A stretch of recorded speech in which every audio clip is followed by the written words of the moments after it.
ಇಷ್ಟೆಲ್ಲ ಒಂದು ಕಡೆ ಆದ್ರೆ ಮತ್ತೊಂದು ಕಡೆ ಈ ಒಂದು ಮಧ್ಯಪ್ರಾಚ್ಯದ ಯುದ್ಧದ ಎಫೆಕ್ಟು ಕಲ್ಲಂಗಡಿ ಬೆಳೆಗಾರರು ಈಗ ಗೋಳಾಡ್ತಿದ್ದಾರೆ. ಜಮೀನಿನಲ್ಲಿ ಶೇಖರಣೆ ಮಾಡಿಕೊಂಡು ಕೂತಿದ್ದಾರೆ ರೈತರು. ಕಲ್ಲಂಗಡಿ ಖರೀದಿ ಮಾಡಲು ವ್ಯಾಪಾರಸ್ಥರು ಬರ್ತಾ ಇಲ್ಲ. ವ್ಯಾಪಾರಸ್ಥರು ಬೇರೆ ಬೇರೆ ಕಡೆ ಕಲ್ಲಂಗಡಿ ರಫ್ತು ಮಾಡ್ತಾ ಇದ್ರು. ಆದ್ರೆ ಈಗ ರಫ್ತಾಗೋದೆಲ್ಲವೂ ಕೂಡ ಸ್ಟಾಪ್ ಆಗೋಗಿದೆ ಯುದ್ಧದ ಎಫೆಕ್ಟ್. ಇದೀಗ ಕಲ್ಲಂಗಡಿ ಯಾರು ಕೇಳ್ತಾ ಇಲ್ಲ ಅಂತ ಹೇಳಿ ರೈತರು ಗೋಳಾಡ್ತಿದ್ದಾರೆ. ಸ್ಥಳೀಯವಾಗಿ ಮಾರಾಟ ಆಗ್ತಿಲ್ಲ, ಹೊರದೇಶಕ್ಕೆ ರಫ್ತಾಗ್ತಾ ಇಲ್ಲ, ಎಲ್ಲವೂ ಕೂಡ ಅಲ್ಲೇ ಹೋಲ್ಡ್ ಆಗ್ತಾ ಇದೆ. ಗದಗ ಜಿಲ್ಲೆ ಶಿರಹಟ್ಟಿ ತಾಲೂಕಿನ ಮಾಗಡಿ ಗ್ರಾಮದ ರೈತರ ಗೋಳಾಟ ನೋಡಿ. ಮಾಗಡಿ ಗ್ರಾಮ ಕಲ್ಲಂಗಡಿ ಬೆಳೆಯಲು ಬಹಳ ಫೇಮಸ್ ಆಗಿತ್ತು. ಆಲಿಕಲ್ಲು ಮಳೆಯಿಂದ ಕಲ್ಲಂಗಡಿ ಹಾನಿಯಾಗಿತ್ತು.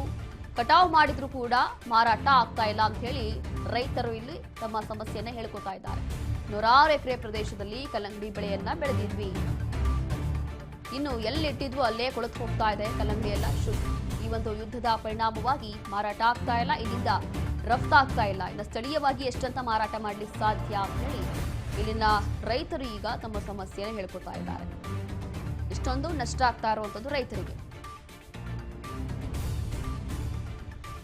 ಗದಗ ಜಿಲ್ಲೆ ಶಿರಹಟ್ಟಿ ತಾಲೂಕಿನ ಮಾಗಡಿ ಗ್ರಾಮದ ರೈತರ ಗೋಳಾಟ ಇದು.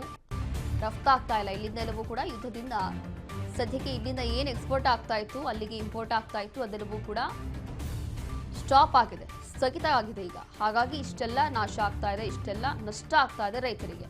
ಸ್ಥಳೀಯವಾಗಿ ಮಾರಾಟ ಮಾಡಕ್ ಆಗ್ತಾ ಇಲ್ಲ. ಎಷ್ಟಂತ ಮಾರಾಟ ಮಾಡ್ಲಿಕ್ಕೆ ಸಾಧ್ಯ ಆಗುತ್ತೆ? ಇನ್ನ ಕಲ್ಲಂಗಡಿ ಕೇಳೋರಿಲ್ಲ, ಏನಿಲ್ಲ. ಅದರಲ್ಲೂ ಕೂಡ ಇಷ್ಟೊಂದು ಲಕ್ಷ ಹಣ ಖರ್ಚು ಮಾಡಿ ಎಲ್ಲವೂ ಕೂಡ ಬೆಳೆಯನ್ನ ಬೆಳೆದಿರ್ತೀವಿ, ಎಲ್ಲವೂ ಕೂಡ ನಾಶ ಆಗಿದೆ ಅಂತ ಹೇಳಿ ರೈತರು ತಮ್ಮ ಗೋಳನ್ನ ಇಲ್ಲಿ ಹೇಳ್ಕೊತಾ ಇದ್ದಾರೆ.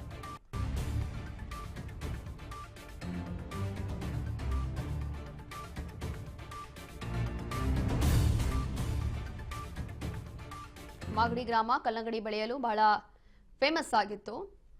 ಆಲಿಕಲ್ಲು ಮಳೆಯಿಂದಲೂ ಕೂಡ ಕಲ್ಲಂಗಡಿಗೆ ಹಾನಿಯಾಗಿ ಒಂದು ಸ್ವಲ್ಪ ನಷ್ಟ ಆಗಿತ್ತು. ಅದಾದ ನಂತರ ಈ ಒಂದು ಯುದ್ಧದ ಎಫೆಕ್ಟ್ನಿಂದ ಇಷ್ಟೊಂದು ನಾಶ ಆಗಿರುವಂಥದ್ದು.